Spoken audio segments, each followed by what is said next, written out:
The information provided on this podcast is for general informational purposes only and is not intended as a substitute for professional medical advice, diagnosis, or treatment. Always seek the advice of your qualified healthcare provider with any questions you may have. Never disregard professional medical advice or delay in seeking it because of something you have heard on this podcast. Reliance on any information provided here is solely at your own risk.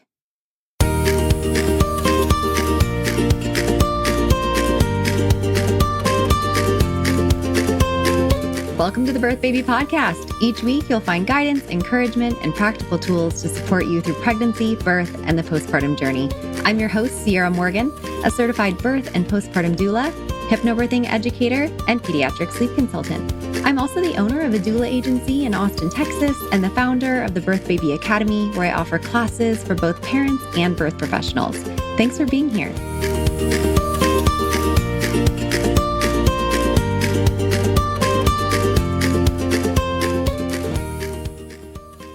Hello, everyone. Today we get a birth story episode, and actually in honor of Preeclampsia Awareness Month for May, this is our May birth story, surrounded by all things pre-E, but actually an extra little level of surprise. So I have a guest with me today, Shelby Rentfro. She is 32 years old. She's been married for 6 years to her husband, which she says is AKA the best thing that ever happened to me. She has 3 kiddos. Cross is 5, Shepherd's 3, and Rivers 1. And I was blessed enough to be at Rivers' birth.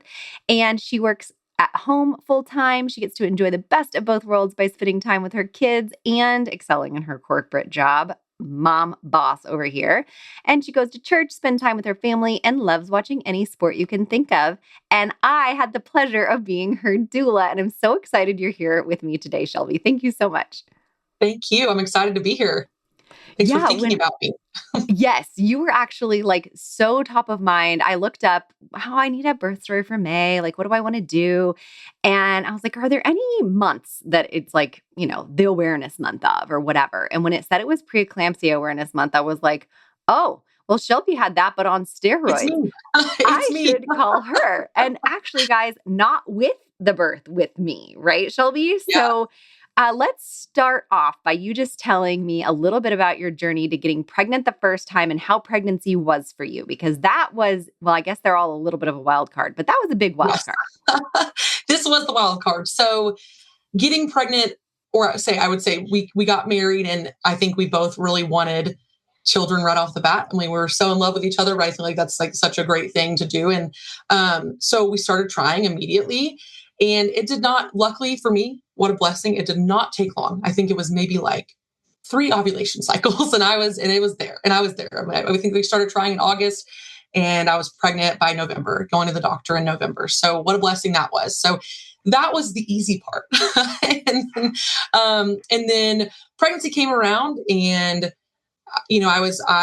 I was always kind of wanting to do either a home birth or in a birthing center, but there was something in my heart that just said, it was weird. It was just when I prayed about it, let's just do the first one at the hospital, kind of get our bearings, not really, just understand things. And I'm grateful that I did, even though I feel like in my situation with my first, that any midwife would have caught it as well. Right. But you would have had to switch. Yeah. And then I would have to switch up that. So around 20 weeks, pregnancy was great. Everything was great. Not that sick. It was awesome up until about 20 weeks. And so 20 weeks hit, I noticed that my ankles were kind of swollen, and I was kind of well, I'm usually a sweller, but this is kind of odd. It's just kind of randomly. I haven't really been on my feet much. I don't know. And so we actually ended up going on our anniversary trip just a week after that, and thinking it was nothing, me being me, not reaching out to the doctor to ask or anything, and went to Nashville for our anniversary trip, came back, noticed the swelling was not going down. And then I called. Did you fly? Yeah, which was way worse. I flew, which is, I feel like everybody swells during the flight. But also, you are a first time mom, and oftentimes first time moms are a little bit worry warts. And you were no, let's go to Nashville. yeah, I was like, this is great. I'm not surprised, actually. Knowing you, I'm not surprised. No, I'm like, this is fine. Because, we're just not, we don't even go to the doctor. We'd never go to the doctor, right? We're just not doctor people. So I'm just like, everything's fine. And Ryan, my husband, he is in law enforcement. And so he has the certifications to be able to take my blood pressure. And he took my blood pressure. I was like, let's just check. And it was like 150 over like 90. So not like terrible, crazy high, but it was definitely like high. So I called, I expressed everything to what's going on. I could tell in the background just by like the nurse was just getting this information that it was like, okay, there's something wrong. So went in immediately, did everything, did blood work. They did diagnose me. They essentially were saying like, these are like signs of preeclampsia. And so I was like, oh man, like nothing really registered that it was like this serious. Cause it was like, you're going to see me once a week moving forward and you're going to be on strict bed rest.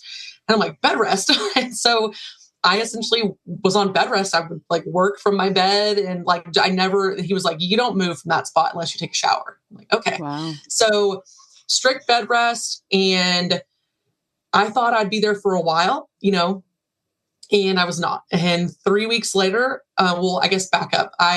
The day before I went in for my appointment, because I was seeing him every Friday, it was Thursday night and it was like 2 a.m. And I remember having this chest pain that it was like me being me. I was like, oh, maybe I would just go back to sleep. Like I'll be fine. But it was like pain that I had never felt before. Yeah. Like it was really, really just hurting, and ended up going back to sleep, had my appointment the next morning, which is really sad. I sat on the couch and I looked at my husband. I said, well, I just want them to take this baby out of me. Like I said those words and I thought, man, that was not smart to say. That was intuition. Yeah, so it was weird. And I went there for my appointment. I, did the peed in the cup, did the protein. It was like 4+ proteins. He had told me, he was very like glass half full. Like he was, hey, let's go to triage. Let's do some blood work. Let's see, you might stay over the weekend. Just be prepared. All good. I'm like, okay. So I go to triage and we get the blood work back like ASAP. And what was crazy is the nurse comes in. She's like, oh girl, your blood work was really bad. And I'm like, what's that mean? Well, I'm like, thanks. That's nice. I'm like, well, yeah. And then I knew it was bad when the doctor this is not like a 60-second walk. Like it's a pretty far walk from where his office was to the hospital. And he's in the room. Like and I'm like, whoa. And then I don't know. I remember him, I might get emotional. Oh, Shelby. Sorry. No, don't be sorry. There's a whirlwind. I just remember him grabbing my hand and saying, we're going to take him today. And I thought, what? Like it was like, I was so shocked. How many weeks were you? 25 weeks and 6 days. So I'd flip to another week every Saturday. And so I'll never forget. He came in and said, basically what had happened, my platelets were at 40,000. So like I was bleeding internally. So it wasn't necessarily preeclampsia. It wasn't really kidney based, which is something that you can usually see like, on blood pressure. Like it really kind of has to be determined through blood work. And so my liver enzymes were through the roof. Platelets were 40,000 and it got fast. Like it was like, boom, like I'm getting ran across the hall or the hospital. And like, they're telling me this, the NICU doctors are talking to me, all sorts of stuff. Was Ryan with you? No, because he had driven me to the appointment, but he had a rental car for something because he was getting work on his car. And then what he wanted to do, because he was like, well, if we're going to stay overnight, let me go ahead and change these cars out and I'll be right back. Well, I made the call and then I couldn't speak. The nurse had to grab my phone. You need to get here, whatever. And so he was like 100 miles an hour coming to see me, coming to be there with me. And so in this time frame, I was alone. And so I had so many people, I was so swollen, they couldn't get a vein. Like the nurse was like, did you leave those at home? Like, where are those? So but I tried, God, I think it's dark humor where I was like trying to like, okay, like don't freak out. And so I feel like I was calm. And then I got in the room, the OR room, because I had an emergency C-section. And I was almost to that point where I had to be put to sleep, but he was like, we're going to, blood transfusion, put to sleep type thing. Luckily that had not happened, but man, they put me on the table. I did the spinal and the epidural, which was terrible. I just remember telling the lady, I'm going to fall. And like, you're not holding me, I'm going to fall. And she was like, you're going to fall. Then I said, I'm going to pass out. And she's like, no, you're not. And then one nurse comes over and then my lips are white. And she's like, she's going to pass out. I'm like, I try to tell you. Also, you are having your body is probably going into fight or flight at that point. And so 100%. that could have been a pass out for multiple reasons, but your body was like in shock. Yes. And I just remember crying and screaming for Ryan because I'm like, where is my husband? Where is he? And it just makes me sad because I think about how he felt like, like my wife it's a hard decision, right? He asked the doctor, what's going on? He's like, well, this is how he explained it. He's killing her, Cross, my son, is killing her. So we're going to take him out. And Ryan, I remember Ryan saying, get him out. Get him the F out. Like he was so mad, like get him out, and having in that moment, having to pick your wife over feeling like, your son, even though he was going to come out no matter what. Right. But it was tough, like him seeing me like that. So I think that he didn't really get to like, especially in the postpartum journey, he didn't get to like express his feelings because I think he had some trauma from it as well, which rightfully so. Who wouldn't? But so then he came out and I was really sick. Like I was really sick, meaning like I was like near death experience, right? So it was I stayed in the hospital for 5 days and they actually took my blood work like 24 hours after and it was worse than it was before I went into, and they say that it takes like a 24 hours to like revamp. So I stayed 5 days. What was the diagnosis? So HELLP syndrome. So, and I found out later that the reason that my chest was hurting so bad was because my liver was bleeding into my chest cavity. So essentially with HELLP syndrome, your body rejecting the placenta. They don't know too much about it. Like they know about it, but it's something to do with like dad and mom's DNA. Mom's DNA almost like rejects dad's in a way. The placenta forms, and then it's like the body's way of shutting down, like rejecting that organ, like rejecting that like foreign, whatever it is. And so, and it's more so with liver versus kidneys is what I've always been told. And it's like, and I joke that it's preeclampsia on steroids. And so HELP stands for hemolysis, elevated liver enzymes, and low platelets. It's a very serious pregnancy complication. The only thing that you can do is deliver your baby, and that doesn't immediately fix it. It's just the thing that has to be done. So, preeclampsia. So there's hypertension, prenatal hypertension, then there's preeclampsia, and then there's HELLP syndrome. And the name is kind of like HELP. I mean, it's very accurately named. HELP double L. It's like double L. HELLP. Double L. So yes, it was definitely a scary process. And then we went home on day 5 without our baby, unfortunately. And he spent 134 days in the NICU, was on life support for 8. And I think I cried every day for like the first 8 weeks. It was definitely not the experience I thought. And, I had to like almost mourn a pregnancy. Like, even though I had him, it didn't feel like he was there. And then it felt like there's so many other emotions where like, a lot of women are upset about how their birth goes or how their pregnancy goes or what they want out of that. And I think that was mourning all 3 of those, like my pregnancy, my birth of never wanting a C-section ever. And then also my baby that I didn't get to bring home. So that was extremely tough. Yeah. And I think that sometimes people feel guilty. They're like, I feel like I'm supposed to just feel happy that I have a baby, but it's okay to mourn all of the things that didn't happen. And it's kind of an important part of the process so 100%. That you can get through that. And that's normal. Like healthy mom, healthy baby is the bare minimum that any of us want. We all have other things that we're hoping for and we have dreams of. How was your postpartum recovery from all of that? And were you able did you pump and bring that to the NICU or were you? You're going to kill me for saying this, but no, I'm not. I went back to work 10 days later after yes, my I am. emergency C-section. So, and here's why, in the corporate world, I wanted the most time I could have when Cross was going to come home. And luckily I had like a hybrid role. So I got to, sometimes I didn't have to go out every single day, and I could work remotely as well. And my boss really was great with that and worked with me on It that. might have But been a nice, like, it might, for you with your kind of brain and me knowing yes, you might have needed that, like that yes, distraction. yes, I absolutely did.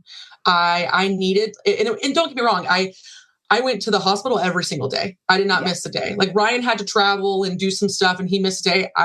There was not a day I was going to miss. Like those nurses and doctors knew who I was, and so I wasn't going to miss a day. And, which was great because my company just loved me so much. Like they worked with me on my schedule and this morning time almost of having a baby and this happening. And so, went back to work and I pumped full time. I love a good breast milk. So I'm like, I definitely want, and what a blessing. I was an overproducer. And so I was so grateful for that because I could pump, a lot. And I actually ended up donating it to like 5 other kids too, which was the best feeling ever.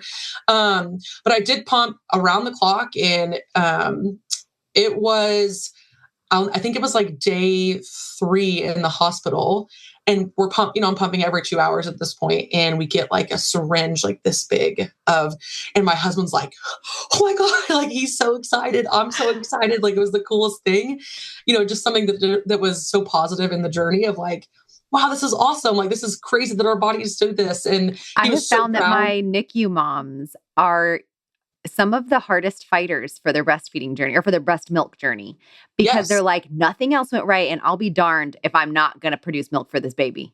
Yes. Yes.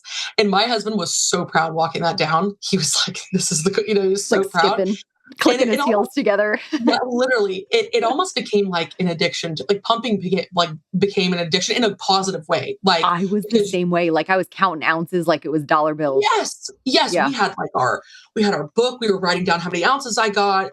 All sorts of stuff, and it was cool because it was like almost like that instant gratification of I'm doing something right. And or it's cool, and because I did have a lot of blame. Like I did have a lot of blame and guilt of, did I do this? Was this my fault? Could I have done something different? And you still question that in general, but you also, I always say, I'm like, time goes on. He's 5 years old. He just turned 5, April 23rd. I just can't believe that journey was 5 years ago. Mm-hmm. But like the time goes on, but the trauma is forever. And you know what? And I told my husband that the other day, I said, the trauma's forever, but I'm grateful for the trauma. Like I'm almost like in a way of I'm grateful for the experience because it makes me love him harder. It makes me want to be around my kids more. It makes me more grateful for his life. And so it was good. But so the postpartum, I always think to myself, like, even though I cried like for the first every day for 8 weeks, like on the way there and on the way home, from the NICU, always crying. But I sometimes wonder, was I crying because I was just so upset about my not being able to bring my baby home, or a lot of the things that we're being told, he could be mentally challenged. He could, have cerebral palsy. He's got a brain bleed. He has a hole in his heart. The unknowns of like what could happen still.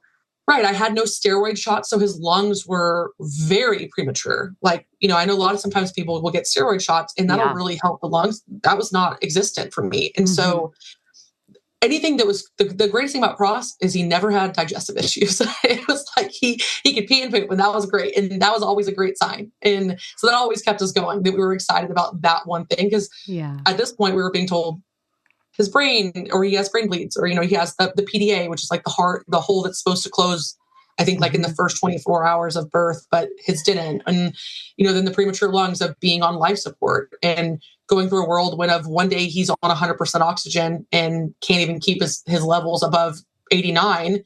And the next day he's not. Like it was definitely a big roller coaster. And I think that honestly, my postpartum journey, I don't feel like I had postpartum depression. Like I still feel like I was like glass half full, still positive. Like I think it was more so the morning, morning, which what a blessing that was to Because I feel like if I had it, it'd be way more intense than like what it was already, I don't know. Yeah. And also, if we want to think of another blessing, I have families who they get a NICU experience, a second baby. And then it's like, oh my gosh, well, my first one's at home and I'm having to split my time. Like you were a first time mom. So it was a blessing that you were able to just dive in and like spend all of your extra time there with him. Wow. So I'm grateful he was the first to die. Yeah, for sure. And it kind of set the tone for your future pregnancies and birth experiences in different ways. So I know that their stories aren't necessarily why we're here, but I do think that it's really impactful to just give an overview of how you planned your second birth, what you planned for that one, and then what you did differently the third time and how that outcome was. So will you give us just like a little overview? And by the way, you guys, I didn't know her until her third pregnancy. So I know all of this, but I wish I would have known you during the second one. I remember the first time we talked and I was like, she is my girl. Like, lock me in. She is my kind of person. Well, so Shepard's my second and he'll be 3 June 26th. And so I wanted to do a VBAC. But I think I was very, not immature, but I just almost ignorant to what I didn't know. Like I didn't know. Maybe, or? Well, it was more or just ignorant. I think, I think that I should have done some things differently to get that feedback. How I was with you, with River, the third one. Was so different. Different than I trusted, a provider that says, oh, okay, you can have a VBAC, and then gave me all the, the list of this. And then it gets closer and closer to my birth. And then I'm told, oh, we just need to schedule a C-section. You're going to be in labor for 30, you're not dilated. You're going to go into labor for 30 hours and your blood pressure is going to spike, and anything you can think of that was almost like a scare tactic of grooming you for a C-section. Yes. And what I regret so much, and my husband will to this day still say I should have pushed harder for you, I should have, but because of the trauma, because of the near-death experience, the worrisome of the NICU, that kind of thing, it became where he almost played on our trauma. He played oh, this is easy, we can plan it, we can do this, and me, I know the benefits of the birth canal. I know the benefits of having a vaginal birth, even for the mom. There's so many things that are so great that are, it's how, listen, C-sections are necessary for a lot of different things, right? Oh, and Cross needed to be born that way, hands down. 100%. But Shepard didn't need to be that way. I could have given myself a better shot and put myself in better positions to have the VBAC that I wanted. But I think that I was so scared. I was just so scared. Medical coercion is real. It is. And they real. can, and I've seen it both sides. I've seen it where a provider is playing on someone's fear and past trauma to get the outcome that the provider wants. Yeah. I've also seen where the provider means well, and they're really trying to help reduce trauma the next time around because they see how traumatized someone is, and they really think that they're doing the right thing by guiding someone into a repeat cesarean to try to heal them or save them. And I unfortunately, I don't think that that's what your second one was doing based on all of the things you I know what he was doing. you know what he was doing. But some of them do come from a good place in trying to do that. Sure. But so you just kind of okay, fine. I'll at a certain point, they kind of talked you out of it. Well, it was, with the VBAC situation, you have to go.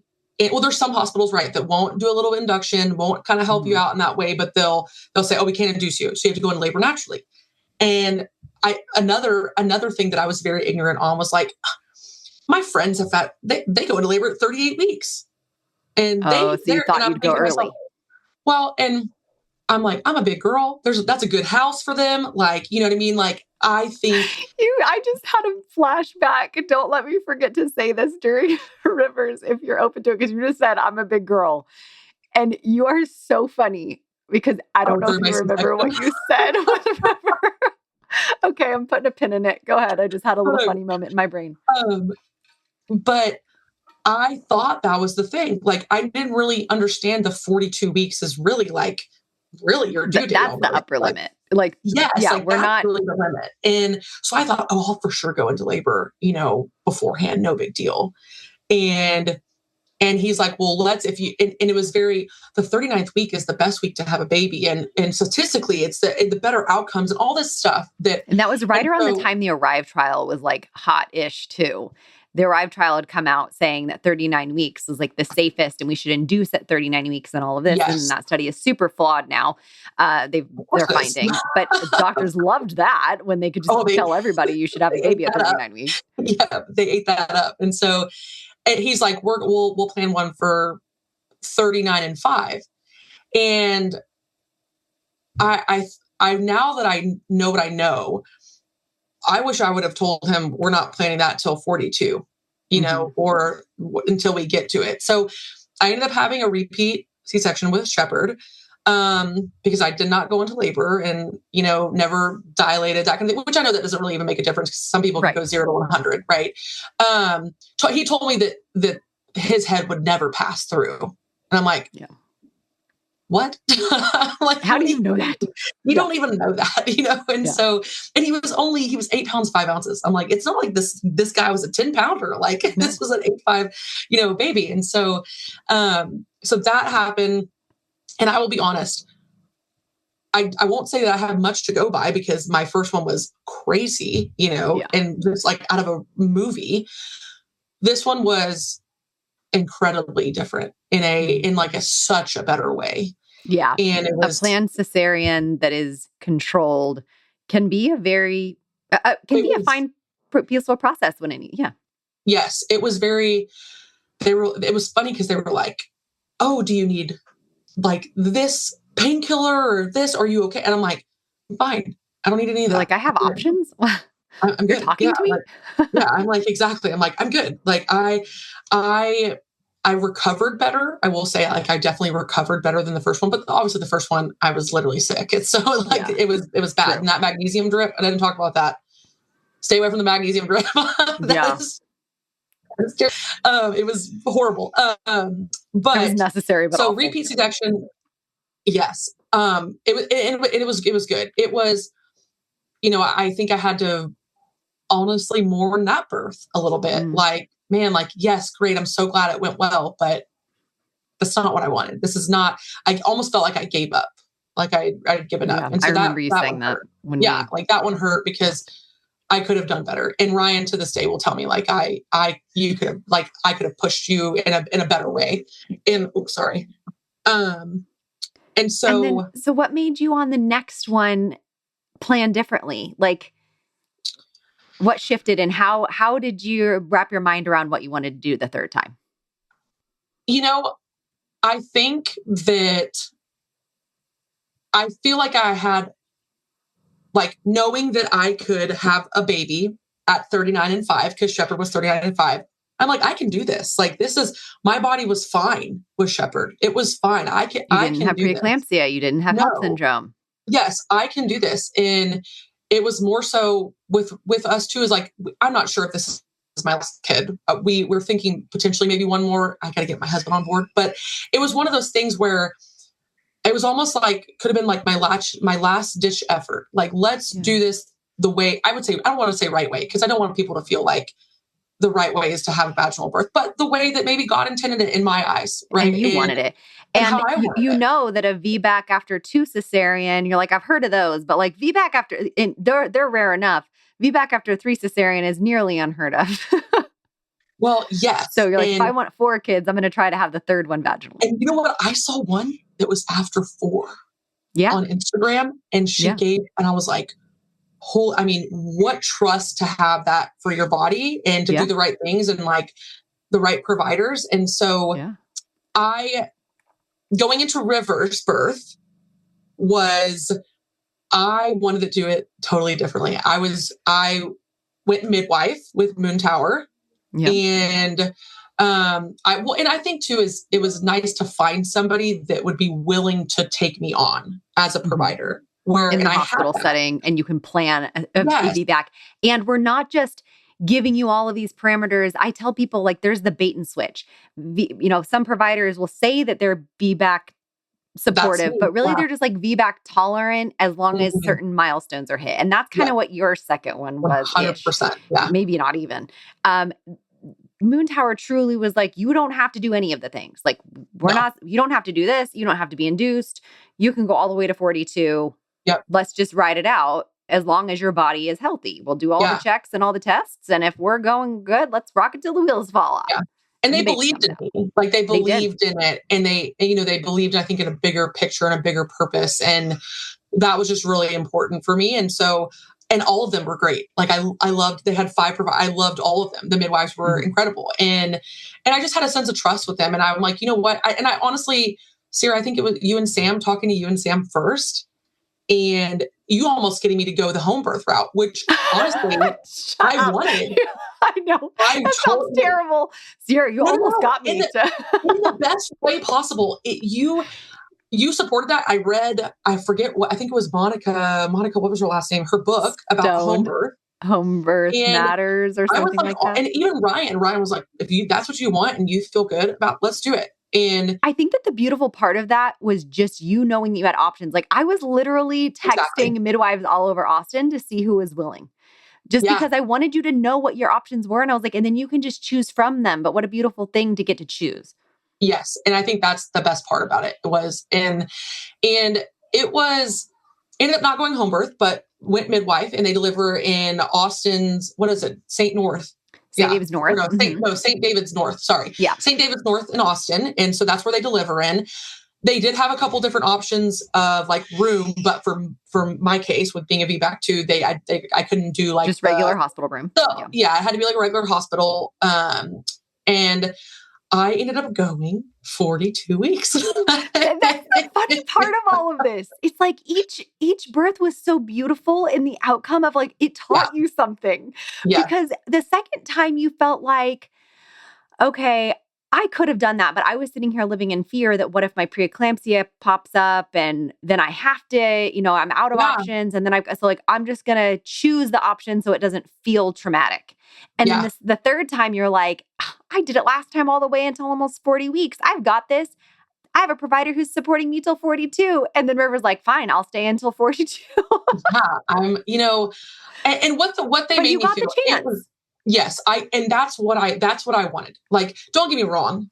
Was I still down about having to have the third C-section? Yes, it was a challenge because it was like, I did everything I'm supposed to do. Everything. I made it to 42. Oh my gosh, 42 weeks. What? People were like, are you okay? Like, you're nuts, and I was like, no, I'm determined. I'm going to give myself a chance because I didn't give myself. That was so beautiful. Yeah. I really thought it was so amazing that you just believed in your body, and we had the talks. We had the talks about reasonable expectations. Mm-hmm. And that was my favorite thing about supporting you was like, you knew the full realm of what could happen here. And you're like, I'm okay with all the options, you guys. I'm okay with all the outcomes. I just want the opportunity and the support. Chance. Yeah. And I would say, when we got around 39 weeks and started to do all the things, let's, do the acupuncture. You were such a stinker with that. Let's stop throwing everything at the wall. You're like, I'm going to do all the things. I'm going to chug castor oil and not tell anybody. You did. I did it twice. I'm like, twice. I know, but you didn't even tell me one of the times. The midwife, and she was like, "Okay, calm down." I'm like, I just want a chance. And I did the castor oil. I did acupuncture. I did, chiropractic work. We're doing the spinning babies type of situation. All this stuff. All of the things that you could think of, walking up the stair, anything you can think of, and we kind of every week left with a plan. And I would, I was kind of against checks, but I was also kind of like, I want to check, at this way. And we did checks, and every single time I was never dilated, not even a little bit. I mean, I remember them saying, this is a trap door, just like joking around, but I was never dilated, which was kind of hard to hear because it was like, well, why not? But one thing I will say is River was so high all the time. She was so high. She was never low. She never engaged. She never dropped down. It was so weird. Like after having to get her, because she was breech at 34 weeks, which red flag, everyone's like waving the flag. We got to get that thing turned, and I did Have you heard the Moxa sticks? Moxibustion. Mm-hmm. Dude, I did those, and the next day she was termed. I was like, "Oh, this is Really? insane!" I Yeah, I didn't was like, realize it was that fast. "Oh, Wow. it was quick." It was because I had my appointment. I did them because my acupuncturist told me about them too, and was like, "Try this." And I said, "Okay." I tried it, and then the next day I went to my appointment, and sure enough, she was head down. It's wild. It's like But witchcraft, and I love it. yes, It's I know. really I'm like, cool. "What is this?" If it works, but hey, if it swear works. by it. Exactly. And so I did that up and every week it was not. So then we started getting game plan. I said, "Listen, obviously you can't be my provider after 42 weeks. If I decide to go after 42 weeks, it's going to be an emergent thing, or I have to come to." And so we're like, let's plan a C-section for day 40, or week 42. They didn't even do 41 and 6. We went all the way to 42, No. I think. Yeah, exactly. It was exactly 42, and they gave me that opportunity, which I really appreciated. And there was other options. I know this is the time where they were inducing a little bit, but they couldn't do it anymore, and they had stopped it for the VBAC too. Yeah, and which was that kind of sucked. But I did, because I actually had one with a VBAC after 2 with them, with an induction with a mom who had. We did a story on here about it. Yes. She had like every odd against her, gestational diabetes, all the works, and still. And so that was kind of a bummer, because I feel like in the back of your head, even though you don't want to be induced, like that's still like that's a. And the hospital, it was like, that was like a hospital protocol. Unfortunately, they had to follow and that's the rules. what it became. Yeah. And then, but there was another with the balloon. Oh, the Foley situation. Balloon. We talked about that. We talked about the Foley, and I just got to a point after praying about it, like, if this is supposed to happen, it will happen. And if it doesn't, I don't want to put myself in a bind with trying to force something that maybe my body is telling me this is not happening. Not that I can't do it, not that I couldn't have a vag, but there's so many things that could go into it. Was she high because I have a ton of scar tissue and she wasn't comfortable going down? Was like, there's so many different things. Well, then we get to River's birth and the repeat C-section, it's planned, everything. And of course, and it was like, you were there. I felt so empowered because you were telling them what I wanted, and I love that. I think it was really important, even in a C-section setting. Yeah. And had River, she was a big girl. She was a big girl. She was 9 pounds, 2 ounces. She was not wanting to come out. Even by C-section. I think we used vacuum twice. They vacuumed. Yes. Yeah. So they vacuumed. That was my first time ever seeing a vacuum in a C-section. Yes. I was like, what? I have the lady pushing on top of me. And then I can just feel this, so much movement. And then she's like, we're going to have to vacuum. And then I remember my midwife comes behind me and she's like, this is what's happening. This is why they're vacuuming. And she was a little stunned. I mean, you can tell. I mean, in the video, she was stunned, And so I wanted to do a little delayed clamping, which they were willing to do. But then in this situation where she's coming out stunned, like they kind of, sped up the process and cut the cord, took her over immediately. It was a little while before she got like a good cry out, before she, but wow, pinkest baby ever. No, not a jaundice in sight. She was like, even the pediatrician after was like, this is the pinkest baby I've ever seen. I'm like, I know. Skin to skin in the OR.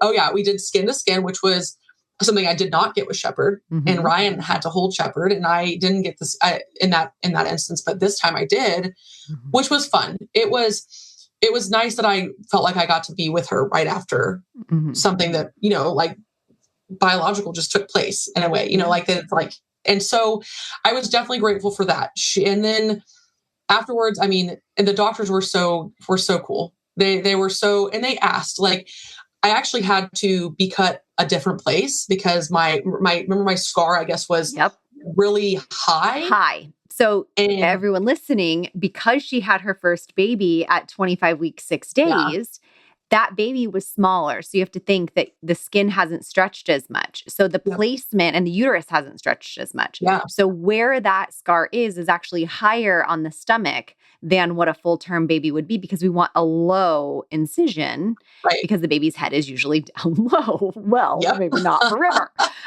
But so they actually asked you. So they could have, I think with Shepherd, they went in at the same place they went in with Cross, even though it was high. But with this one, she was like, hey, do you mind? Right? Do you remember her coming and asking you that? Oh, well, she didn't say, she said, Do you wear a lot of bikinis? And I'm like That's looking how at her she like she's asked. nuts. I'm like, sister, I literally told her, I'm like, sister girl, does it look like I wear a lot of bikinis? And everyone's like dying in the OR. Like everybody's laughing. All That's the nurses. exactly what you said. And we all died. Yeah, I'm Does like, it look like I wear a lot of bikinis? does it look And she like, goes, just slice me open. well, I think she said something like, well, I just want to ask because I don't want to give you another scar if Yeah. you know. And she goes, well, just so you know, you don't really have a lot of belly fat. And I'm like, and I like looked at Ryan, and I was like, see that? No belly fat, just joking around with him. And I'm like, Oh, you're the best. But it was funny. It was, so I do have 2 scars, which I don't know. And I, one thing she did tell me, I don't know if you remember this, but after the thing, she's like, are you planning to, cause they were talking about like, that's like wild to me that they even brought up the whole tube situation, like in the OR. I'm like, every time, even on they always ask, are we tying your tubes? Like, they have to ask because if they think someone said yes and they said no, they have to get confirmation that you really wanted it. Yeah. Or if it's something you hadn't remembered to say because everything has been wild, they want to make sure you have that opportunity before you get closed up again. But yeah, it is pretty weird to be asked that question in that moment. Like, you're got me on the hot seat here. And so you're like looking at Ryan. But what's funny is he answered, and which I loved. I felt so protected about it. He was like, no, like don't touch those. Like, because I think that his mind too is, what if we do want another one and we're not done? You didn't want to close the door. And yes, and I feel like we're responsible and smart enough to know on how to prevent it. So but that was a wild question for me. I was like, oh my gosh, like, no, leave those things in there. But she did mention my scar tissue. She was like, there's a lot of scar tissue and you just need to be careful, which I would love for her to elaborate on that. Like, could you get the scar tissue out of there? Or reach out and ask. You should. Yeah. Like, what's the deal? But also I didn't even say, it was so hard to get River out. When she came out, remember, it was like the cord was almost like shortened so much because it was, like around her arm, then it was around her stomach and through her legs. And it was like, well, no wonder she didn't descend. She was all tied up. She was bungee jumping. I was going to say, with all her cord. I feel like that's how her movements were in my belly. Like, it was never like, almost like she wanted to go down, but we couldn't. She couldn't. Like, it was so weird. So weird. She was bungee jumping. They didn't have enough. Talking up to that. I'm like, it's because she was bungee jumping. I do think so. And that's why she was still so high because, it's funny. I wonder if knowing that now, I wonder if they would like, let's use that top scar. Literally. I mean, because it was so hard to get her out. What's so funny is like the scars like this, like an inch lower. And I'm like, I thought you were talking like a good chunk lower. But when when your skin was stretched. Yes. So, now it's not because your skin's not stretched with a big old bite. Yes. But Rivers I think it was, I don't want to say the ending because I'm still kind of jonesing for a 4th. I'm like, oh, gosh, I really got to want a 4th. I'll be really excited to get that call. I know. But it was good. And I really enjoyed, I think the choice aspect of it, the choosing and knowing I could do this and feeling confident about it. And then even though it's not happening, I love getting to tell people, I went 42 weeks with my last. And they look at me like, you're nuts. I'm like, yep. Yeah, I am. Thank you. I'm in the 2% where of women that go to like 42 weeks or whatever it was. I think Sam told me the statistic about it. It was like 2% of women. Not a lot of people go into labor, before or after 42 weeks and after or whatever. Yeah. Or do go into labor after that. So how was your recovery the 3rd time? Cake. Like, it was so, well, I feel like the hardest thing on C-section is like the peeing and the bowel movement afterwards. Like, it's the hardest thing. With River, I peed very quickly, like where I didn't have to like sit there forever and get the peppermint oil and all those tricks they're doing. And I was walking and up and about. And we were yelling at you about it. Yes. And it was funny. Sit down. Exactly. My husband was like, you need to sit down. I'm like, all right, well, when I went to my 1 week checkup, they're like, are you taking anything? And I'm like, no. They're like, are you sure? I'm like, no. Like, I'm not taking anything. Like, they're like, not even ibuprofen. I said, no, I feel great. I'm fine. And they're like, that's wild. So I think even they thought like, that's kind of crazy, but recovery was so different, so different. And I've been really blessed to not have, like, I think postpartum, especially with my last 2, postpartum depression or anxiety, like, it's just been a kind of a fun ride. I don't know, fun journey. And It's been tough. It's been hard, but you know what? I don't have it with those two because of my first. Like that, the first one created not this shell or this hardness, but it could be way worse mentality. Yeah. Like things a thankfulness. Could be way worse. Yes. Yeah. It's a different baseline than other people maybe have. 100%. I completely agree. Well, I'm so thankful that you were willing to come on and tell your story, because I think it's really important for people to hear that even a cesarean can still be empowering, and that you had 3 just drastically different experiences. Correct. And I was like, all right, Shelby's the one. Yep, I am the one. And last month was C-section awareness month. So you're like back-to-back month applicable. Oh, let me know. I'm here. That was April. You're too late for that one. I know. But this almost is applicable for both. So if anybody wanted to learn more about you and find you, do you want to share an Instagram handle, or do you have a website or anything? If not, it's okay. Yeah, I have Instagram. It's at Shelby Rentfro, and Reddy is Reddy. It's my maiden name is Reddington, so I had to tie it into there. Rentfro, I love it. We'll add it in the show notes too. And then I have all sorts of stuff, Facebook and LinkedIn, and it's just my first and last name. So awesome! If you'd like to, thank you so much. Yeah, thank you. Thanks for listening. If you enjoyed today's episode, please take a moment to follow, rate, and review the podcast. It helps us reach more families who can benefit from this resource. For more resources, classes, and services, head to empoweredbeginningsatx.com or check out the Birth Baby Academy at birthbabyacademy.com. Until next time, wishing you confidence and calm on your journey through birth and beyond.